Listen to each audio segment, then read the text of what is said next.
ఎదిగిన కరుణముగా మరకత మణిపై వరముల నిడుకడు అభయపు గుణపతిగా అడిగిన తరుణముగా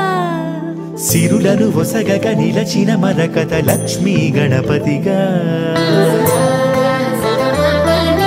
నిధిపతిని కరముగా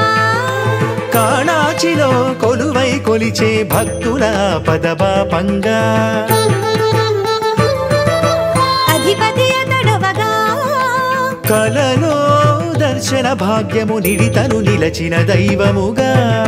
మరకత శ్రీ లక్ష్మీ గణపతిగా